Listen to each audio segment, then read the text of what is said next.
Abra sua Bíblia comigo no livro de Deuteronômio, capítulo 8. Você vai sair daqui craque e abrir em Deuteronômio.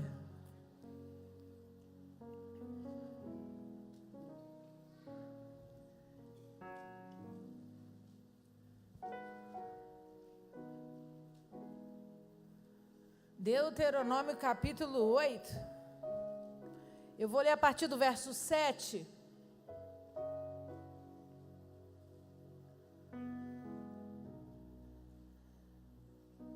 Você achou? Diga amém.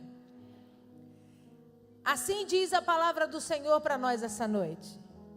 Porque o Senhor teu Deus te faz entrar numa boa terra, terra de ribeiros de águas, de fontes, de mananciais profundos, que saem dos vales e das montanhas, terra de trigo e cevada, de vides, figueiras e romeiras, terra de oliveiras, de azeite e mel, terra em que comerás o pão sem escassez e nada te faltará nela, terras cujas pedras são ferro e cujos montes cavarás o cobre. Feche os seus olhos, abaixe a sua cabeça.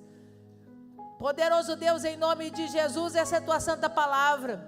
E nós essa noite queremos receber dela. Por isso eu me coloco atrás da cruz de Cristo, a sombra do Onipotente. Eu te peço, Senhor, ministra sobre nós, para honra e glória do teu nome. Esse altar é teu de honra e direito, Senhor. Por isso palestra aos nossos corações, traz luz aos nossos pensamentos e nos faz receber a tua palavra. Eu te peço, move a tua mão poderosa sobre nós, no nome poderoso de Jesus. Amém, amém, amém. Aplauda ao Senhor.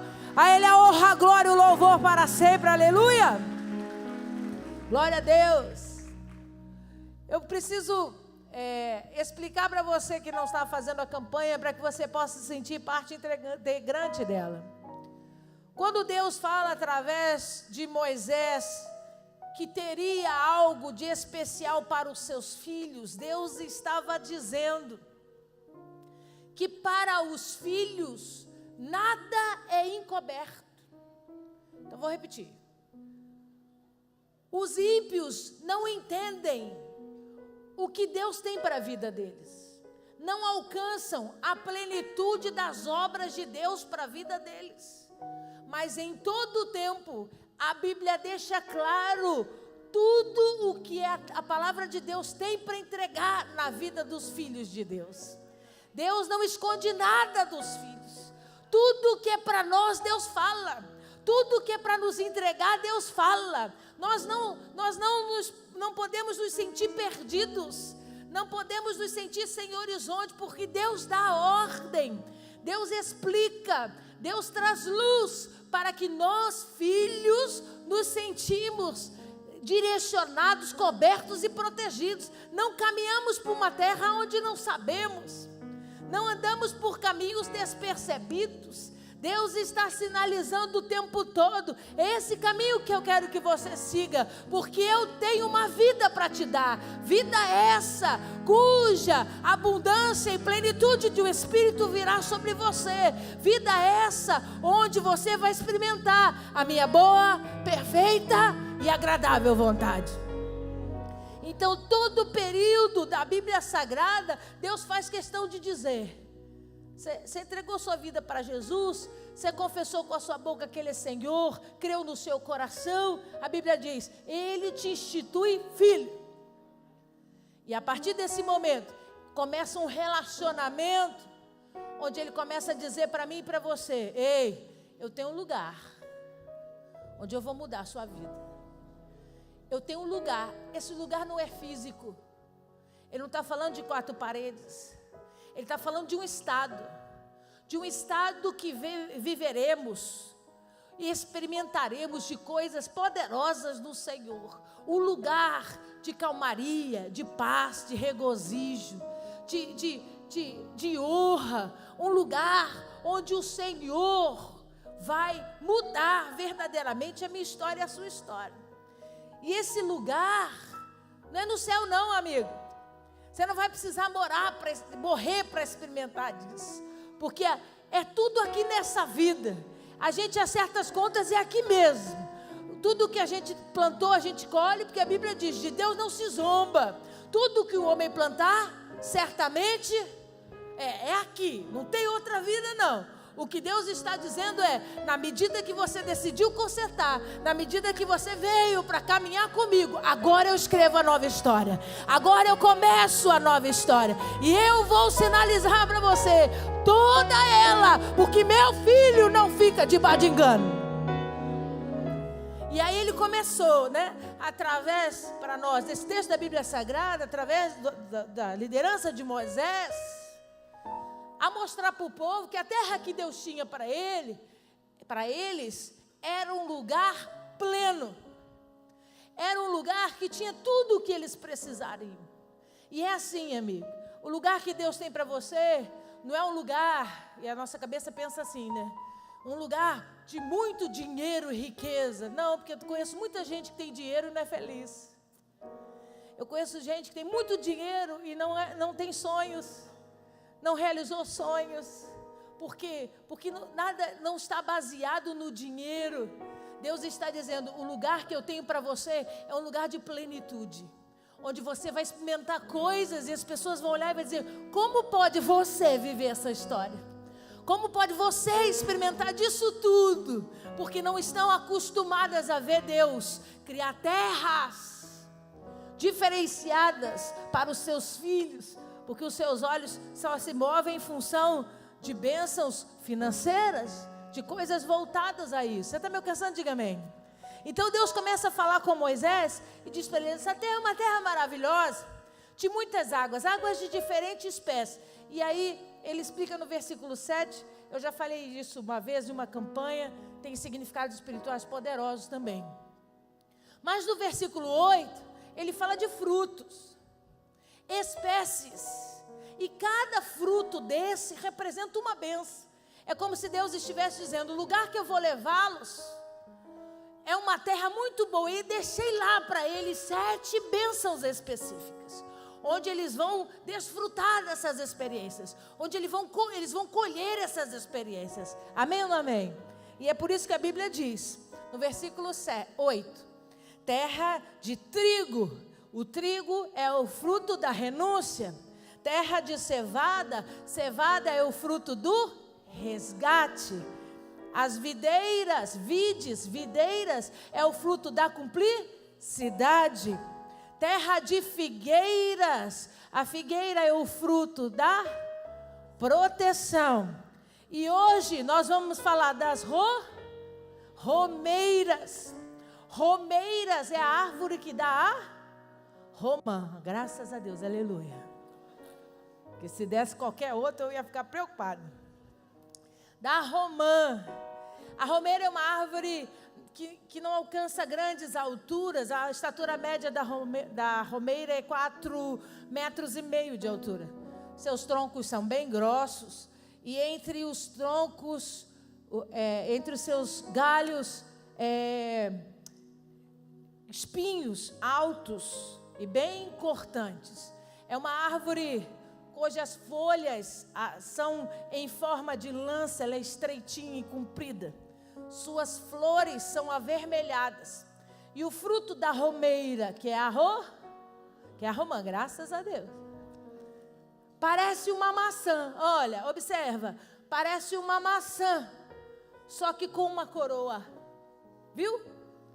A romã parece uma maçã, só que com uma coroa.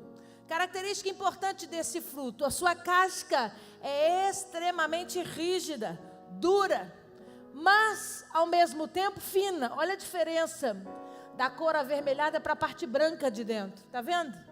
Ela é dura, mas ela é fina, e dentro dela, esses gominhos vermelhos que são maravilhosos, uma delícia. Quantos já provaram romã aqui? A romã pode ser comida assim, né? Você comer esses gominhos vermelhos, você pode fazer chá, você pode fazer suco. O suco da romã é maravilhoso. O pessoal que vai comigo para Israel vai poder tomar o suco da romã, feito na hora, na terra prometida. É muita glória, não? E o interessante é que toda essa fruta, toda ela é usada em questões medicinais. eles usam a casca, essa parte branca, eles usam os gominhos vermelhos, tudo de dentro da romã é usado como remédio. Remédio para estômago, remédio para dor de cabeça, remédio para aumentar a questão de imunidade. A romã é rica em vitaminas de todas as espécies. Então, assim, é uma fruta muito preciosa por conta não só do seu sabor, mas também das suas propriedades. Até aqui tudo bem? Glória a Deus. Abre a sua Bíblia no livro de Cantares. Vamos observar a Bíblia falando da romã. Cantares capítulo 8.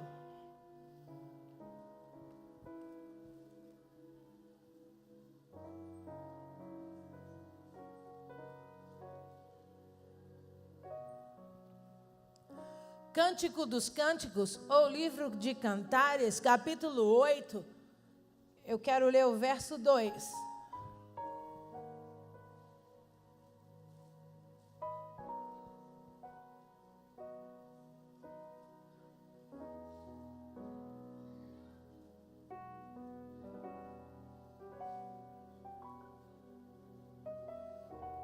Você achou? Diga amém. Levar-te-ia e te introduziria na casa de minha mãe, e tu me ensinarias, eu te daria a beber vinho aromático e mosto das minhas romãs. Então, o texto, você sabe, o livro de Cantares é um livro romântico que conta a história do amor de Salomão e a sunamita, e o tempo todo tem um diálogo entre o noivo e a noiva, né? Eles se declaram, existem declarações de amor, e nesse determinado momento, a fala diz assim: eu quero levar você, né, para introduzir você à casa da minha mãe, quer dizer, gerar intimidade entre nós, entre as nossas famílias, né? E ele diz, e fazer, e te ensinar, e deixarias, e tu me ensinarias. Então, ele está querendo dizer assim, eu quero me entregar, eu quero entender esse amor, eu quero desfrutar desse amor, eu quero mergulhar nessa experiência. Então, se existe algo que eu não sei, eu quero aprender com você. Ó, que romântico, né?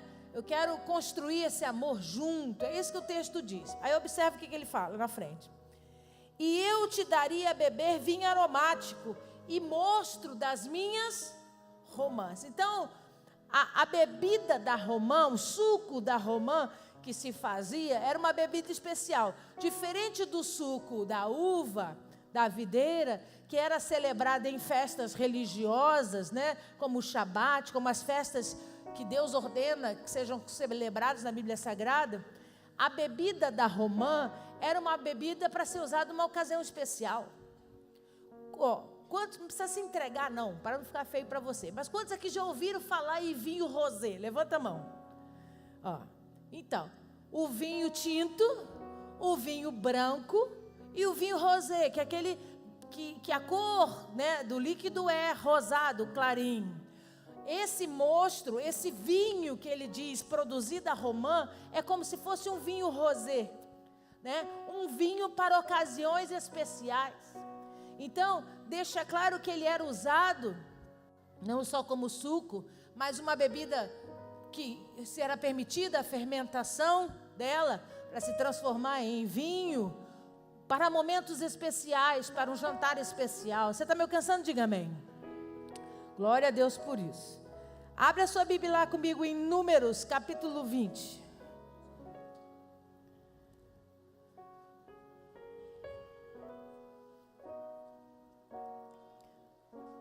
Números, capítulo 20.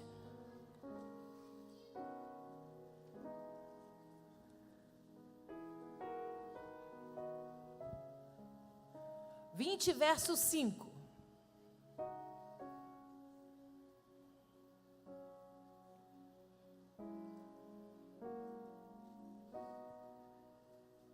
Você achou? Diga amém. Diz assim: e por que nos fizeste subir do Egito para nos trazer esse mau lugar, que não é de cereais, nem de figos, nem de vides, nem de romãs, nem de água para beber? Então o texto, é aquele texto conhecido, nós falamos dele há pouco tempo, onde eles chegam numa região desértica e começam a contestar com Moisés. Depois de tanto tempo, eles continuam dizendo: eu estou com saudade do Egito, porque o Egito tinha coisa para eu comer. Nós estamos aqui no deserto e não tem nada. Aqui não tem nenhuma espécie de cereais, não tem figos, não tem vides, não tem uvas. E ele inclui a romã nesse discurso. Por quê, pastora? Porque a romã se tornou um fruto conhecido deles por conta do Egito.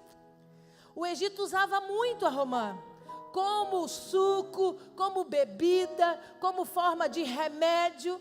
Lembra que eu disse que toda a estrutura da romã era usada como remédio? Então os egípcios usavam muito romã, e os israelitas que estavam no Egito passaram a desfrutar da romã. E quando ele se refere ao deserto, ele diz: aqui não tem figo, aqui não tem uva, mas aqui também não tem romã. Por quê? Porque eles se identificaram com o fruto, eles gostaram do fruto. E eles queriam que aquele fruto estivesse também no lugar da travessia entre o Egito e a terra prometida. Só para você tentar entender, no Egito, a romã era tão importante que o suco da romã era usada como uma bebida afrodisíaca. Não no sentido pejorativo da palavra, mas para trazer força, ânimo, para animar os irmãos, entendeu? Os irmãos vão ficar mais animadinhos, né? Então, o suco da romã era usada no Egito para isso, com esse fim. E era tão importante que durante muito tempo a romã foi idolatrada, né, como deuses do Egito. E eles pegavam, por exemplo, se algum egípcio morresse, eles faziam todo o trabalho, né, de cuidado do corpo, aquela coisa toda, mas depois que o egípcio era colocado na urna, no sarcófago, no caixão, né, eles depositavam romã sobre o caixão. Porque na teoria do Egito, a pessoa quando morre, entra num processo de caminhada para a nova vida, né? Então ele começa a caminhar e vai peregrinar por lugares estranhos. Então eles levam comida, eles levam roupa, levam ouro, tudo. Por isso que as pirâmides foram encontradas muito ouro lá dentro, porque na cabeça deles a pessoa precisava de dinheiro, né? Vai aparecer em outra vida sem dinheiro. Então tem que carregar bens, né? Para poder... E aí eles depositavam as romãs. Vá que o homem fica fraquinho no meio do caminho. Vá que precisa de ânimo, de força. Então tinha romã ali, né? Para que ele pudesse tomar e se alimentar nessa travessia. Então a romã era um fruto conhecido do Egito e se tornou íntimo do povo de Israel. Agora, é tão forte a presença das romãs em Israel, que existem regiões onde existem plantações enormes de romeiras, que por conta da quantidade de romeiras, as cidades tiveram seus nomes trocados. Romã em hebraico é Rimon. Então vários lugares, cidades, foram substituídos seus nomes originais por Rimon, El, El é Deus. Então eles estavam dizendo que a romã de Deus, né, fruto de Deus. Gate Rimon é outra cidade. Gate é portão, então entrada para os pomares das romeiras. Tamanha quantidade desses frutos espalhados pela terra de Israel. Amém ou não amém? Então vamos entender comigo assim. Na linguagem literal, a romã era um fruto muito usado no Egito, que a princípio eles não tinham desfrutado desse fruto ainda, da importância desse fruto ainda. Então se utilizava a romã para suco, para comer como fruta e principalmente na área medicinal. Toda espécie de remédio, de gamas de remédio, estava sobre a romã. Mas pastora, e na linguagem figurativa? Na linguagem figurativa muda tudo. A linguagem figurativa demonstra a importância desse fruto sobre a terra de Israel. No Egito, a romã era o fruto da fertilidade, porque o egípcio olhava um fruto, muitas sementes. Então, se num discurso ele comparasse você a uma romã, o egípcio estava dizendo: você é um homem muito fértil, tem muitas sementes em você. Você entendeu? Diga amém. Quando se chega em Israel, essa visão já é diferente. O israelita não declara fertilidade sobre a fruta, ele declara prosperidade sobre a fruta. A visão é diferente. Ele entende assim: um fruto, muitas sementes dentro de um único fruto. Então, na cabeça do israelita, era como se ele estivesse dizendo: uma pessoa tem todos os frutos necessários para ser feliz. A palavra prosperidade significa ausência de necessidade. Está entendendo? Diga amém. Então, para Israel, numa linguagem comum, a romã era comparada a uma fruta que representava prosperidade. Mês que vem é ano novo em Israel. O ano vira para 5.779. Na noite do ano novo, tem romã sobre a mesa. Por quê, pastora? Porque representa para eles prosperidade. Um tempo de prosperidade. Um ano novo de prosperidade. Até aqui tudo bem? Só que eu quero fazer você entender a linguagem figurativa que vem de Deus. Abre a sua Bíblia comigo lá, no livro de Êxodo.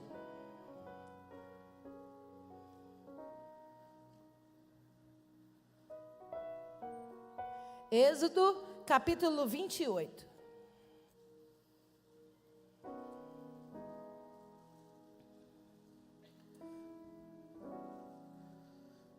Êxodo 28, verso 33.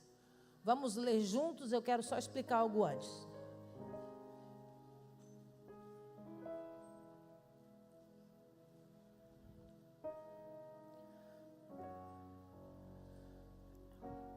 Na linguagem figurativa comum, a romã era símbolo de prosperidade.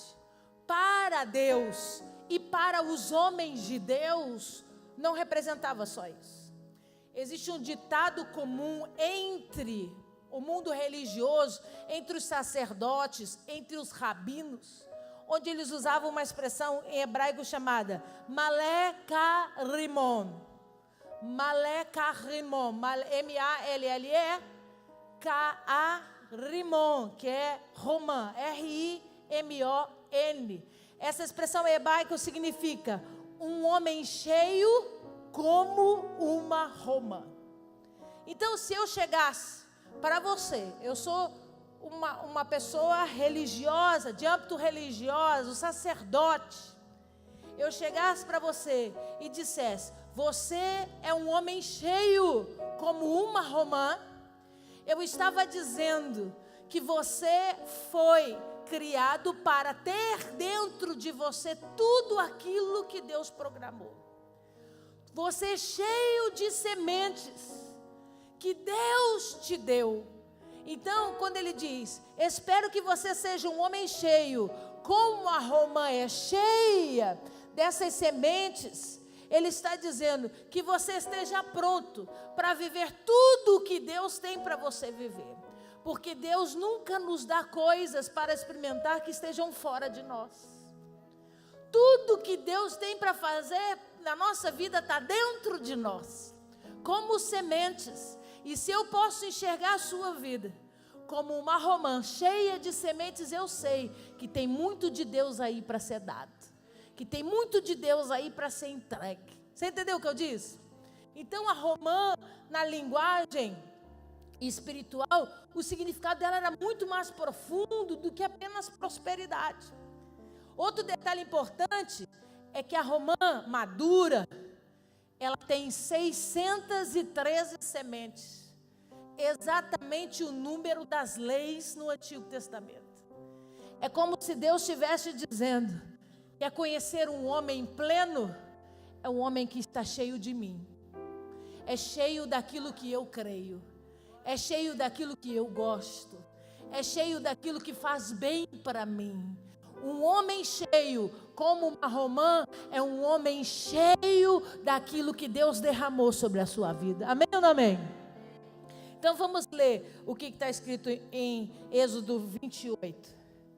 Diz assim, verso 33. Em toda a orla da sobrepeliz farás romãs de estofo azul e púrpura e carmesim. e campainhas de ouro no meio delas. Haverá em toda a orla da sobrepeliz uma campainha de ouro e uma romã. Uma campainha de ouro e uma romã. Esta sobrepeliz estará sobre Arão, quando ministrar, para que se ouça o seu sonido, quando entrar no santuário diante do Senhor, e quando sair, e isso para que ele não morra. Bota para mim lá, Felipe, por favor. Sobrepeliz é esse pano que foi desenhado para ser colocado sobre a veste branca de linho do sumo sacerdote. Quem era o sumo sacerdote? Arão. Então Deus ordena, faça o sobrepeliz, faz esse pano, que vai ser colocado sobre a veste branca. Mas observa o detalhe, quem disse foi Deus, a direção foi de Deus. Então diga para esse irmão que está ao seu lado, nada que Deus diz é sem sentido. Então olha o que Deus faz. Deus diz, na ponta do sobrepeliz, você vai aplicar romãs, bota outra de close para mim.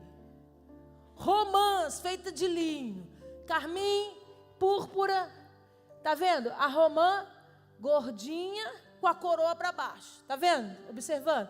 Do lado o sino de ouro. Então o Talmud diz assim, para cada sino de ouro, 2 romãs, o sino no meio e as romãs na lateral.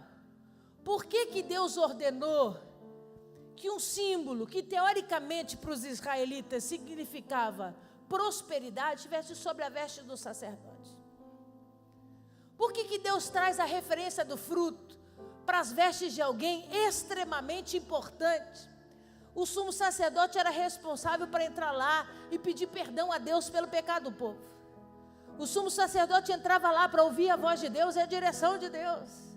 Deus dava para o sumo sacerdote segredos que vinham do altar do Senhor. Por que a referência das romãs sobre a veste do sacerdote? Rimon, que é romã em hebraico, também significa sino. Aquele que anuncia. Quando Deus ordena que na barra da roupa se coloquem 2 romãs para um sino, porque essa era a proporção, Deus estava dizendo, eu quero que a voz profética soe mais alto do que o barulho. Você alcançou o que eu disse? Porque um sumo sacerdote, um homem de Deus, precisa trazer junto dele muito mais a palavra profética do que o barulho que ela produz. Porque o sacerdote precisa trazer maturidade para falar menos e ouvir mais. Entendimento, maturidade. E aí, quando o sumo sacerdote andava, essa saia fazia barulhinho. Blim, blim, blim, blim, blim, blim, blim, blim. Então, eles sabiam de longe que o sumo sacerdote estava chegando. E eles se aproximavam para dizer, a voz profética de Deus está chegando sobre nós. Barulhinho, tocava os sinos, ele andava, as vestes sacudia, fazia o barulho. Então sabia, anunciava-se o sumo sacerdote, a autoridade eclesiástica está chegando para liberar sobre nós a palavra profética de Deus. Você entendeu? Diga amém. Então, a romã não significava prosperidade. A romã tinha um símbolo muito mais profundo, porque Deus estava dizendo, a romã é símbolo de algo profético, de algo que é derramado pelo próprio Espírito de Deus. Você é cheio por dentro de algo que o Espírito derrama sobre a tua vida. E aí ele diz, e quando você está cheio, você está pronto para dar e derramar sobre a vida das pessoas. Você entendeu? Diga amém. Mas tem outro exemplo poderoso na Bíblia Sagrada, vai lá comigo. Primeiro livro de Reis.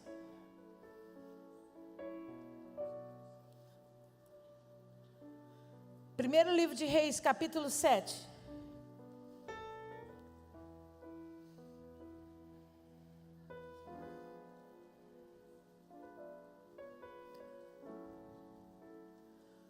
Primeiro livro de Reis, capítulo 7. Vai dar tudo certo em nome de Jesus, confia. Verso 15. Você achou? Diga amém.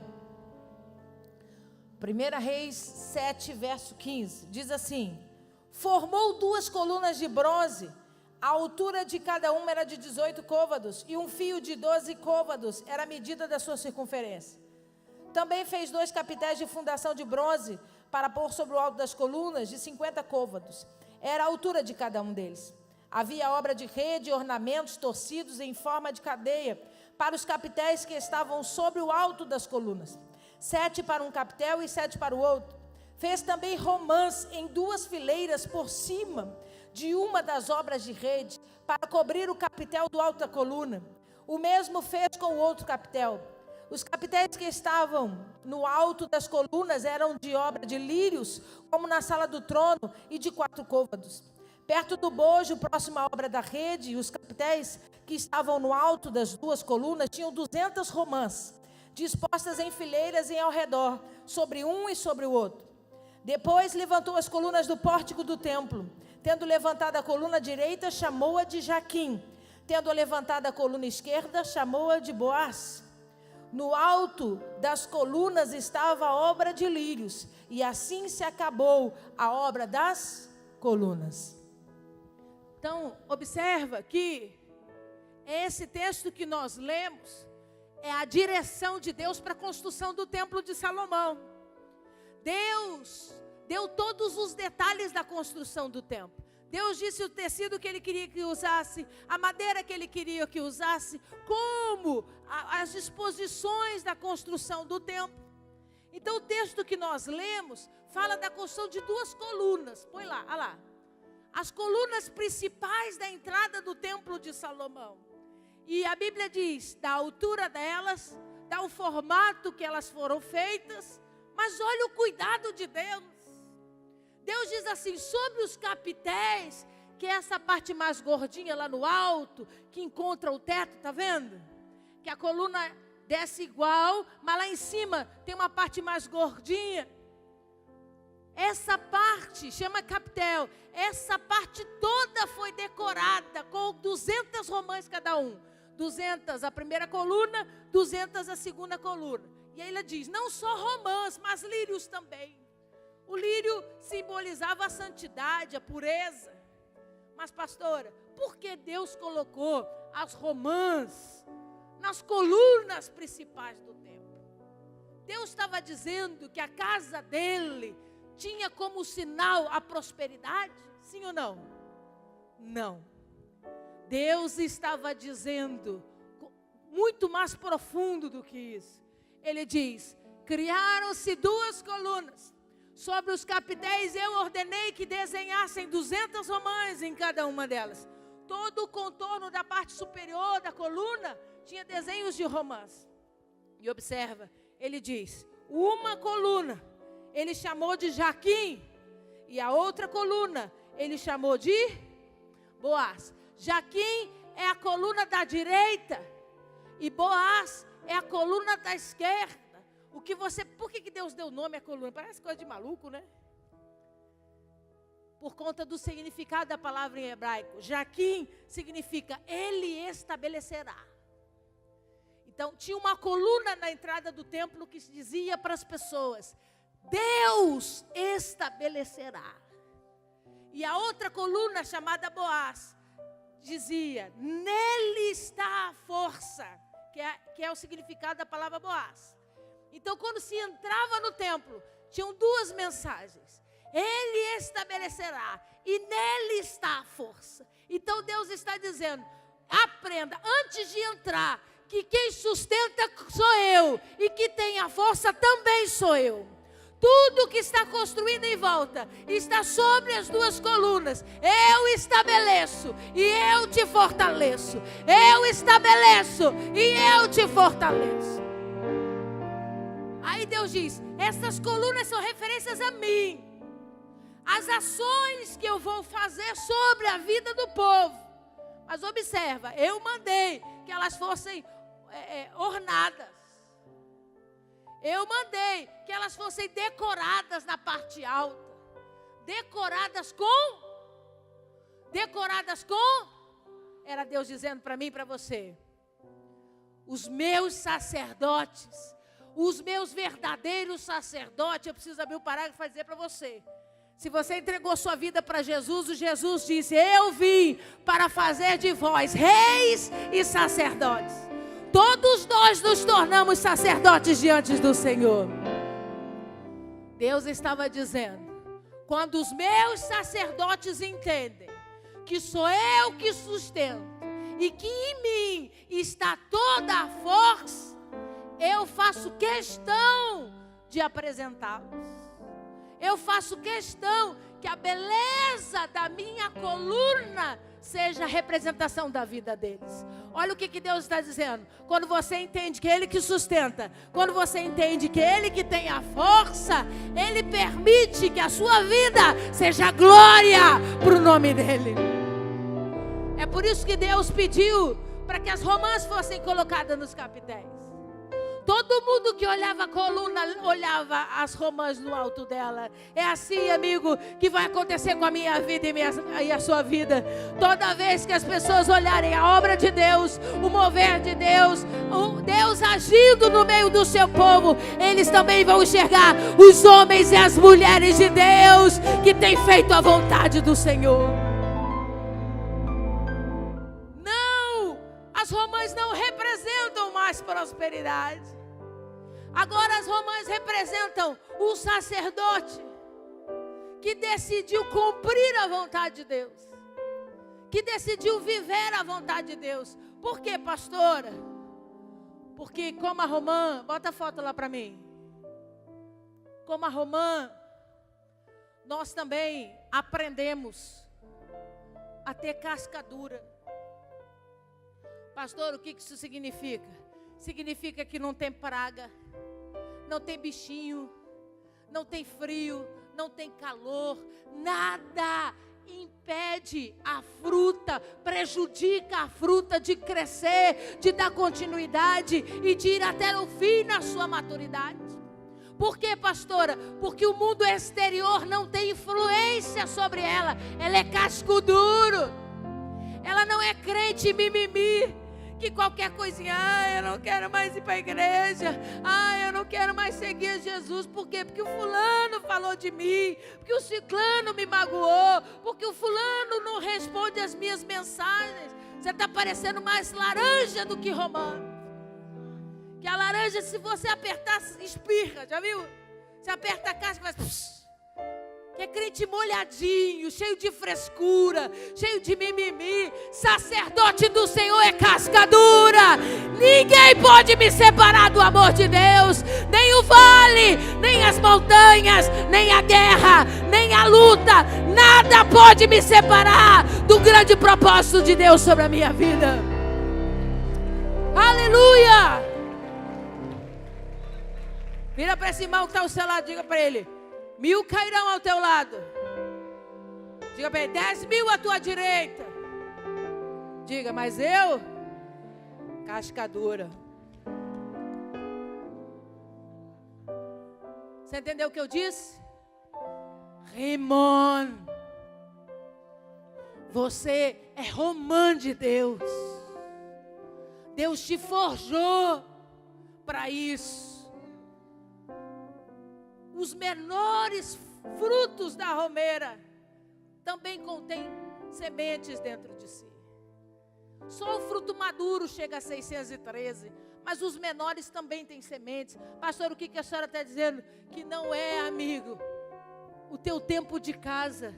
Quando você nasce para o Senhor Jesus, pequenininho de poucos dias, Ele já põe dentro de você sementes para você dar, para você abençoar, para você profetizar na vida do teu irmão. Você nunca será pequeno diante dos olhos de Deus, porque pode ter tamanho pequeno, mas Deus vê sementes proféticas dentro de você.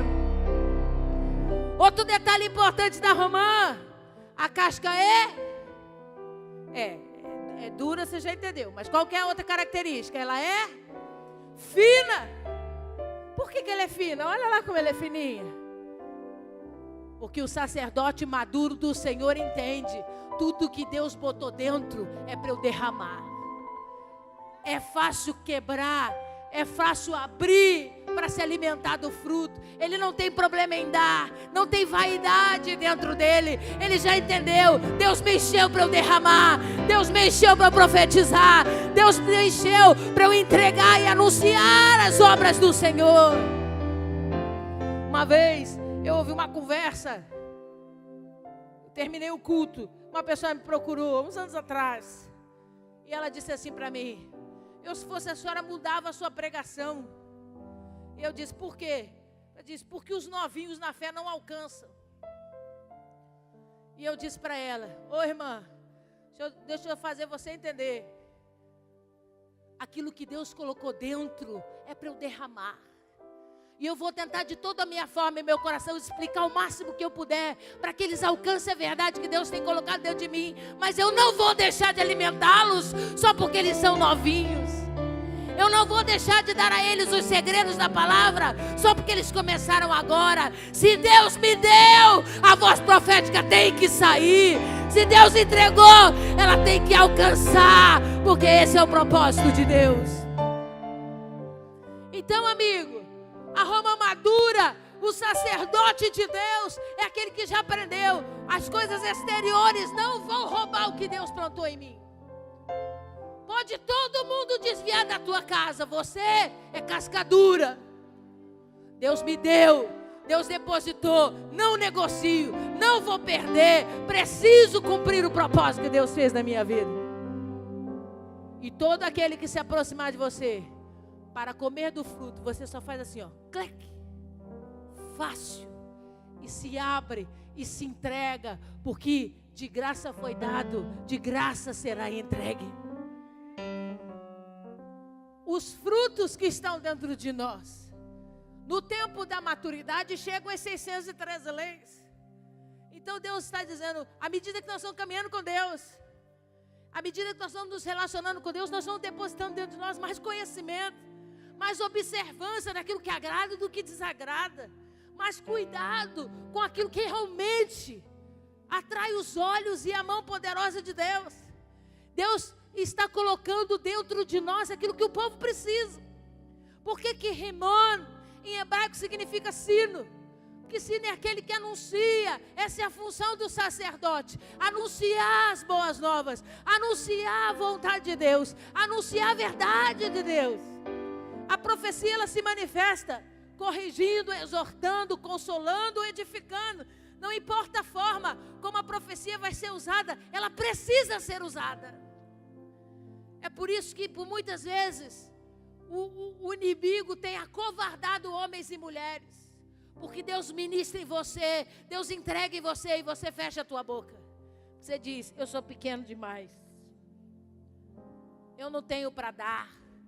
E Deus veio essa noite para você, para dizer para você: você é Rimon, você é a minha Romã. Não importa a quantidade de observância da lei que cabe dentro de você, eu já estou derramando sobre você, eu já estou enchendo você de sementes, para que você possa abençoar outras pessoas. Pastora, então, qual o grande significado da Romã na terra da promessa? A Romã é o fruto da profecia. A Romã é o fruto de que toda vez que você se coloca no lugar para cumprir a vontade de Deus, sendo um sacerdote, sendo um profeta de Deus na vida de alguém, isso traz recompensa sobre a sua vida. Porque não é fácil chegar a esse tempo da maturidade. Não é fácil chegar a um tempo onde a tua casca é dura. Nós já passamos por momentos onde a nossa casca foi mole, onde o diabo tentou e conseguiu roubar de nós o nosso sumo, roubou de nós a nossa energia, roubou de nós a nossa alegria. Por quê, pastora? Porque a casca era mole. Mas com o tempo Deus vai nos aperfeiçoando, porque Deus não quer que você entregue para o inimigo aquilo que Deus plantou dentro de você. Você tem que entregar para homens que serão futuros sacerdotes da presença do Senhor, se quebrantando, se derramando da presença do Senhor. Esses frutos se manifestam através da autoridade, a autoridade que Deus dá sobre a igreja, a autoridade que Deus dá sobre a vida dos sacerdotes. Não retém aquilo que Deus tem te dado. Deixa o fluir de Deus através da sua vida. Amigo, uma palavra que saia de você, que foi plantada pelo Espírito de Deus, cura, liberta, salva, transforma, porque essa é a função dessas sementes que Deus traz para nós. Pastora, mas como os outros frutos, a senhora diz que o resultado desses frutos tem manifestação sobre a terra. E tem mesmo. Eu quero que você conheça essa manifestação. Provérbios capítulo 4, abre lá.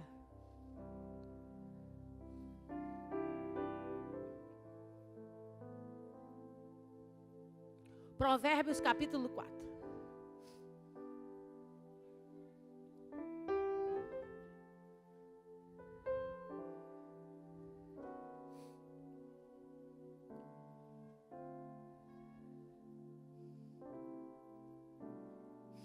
Vamos ler o verso 7.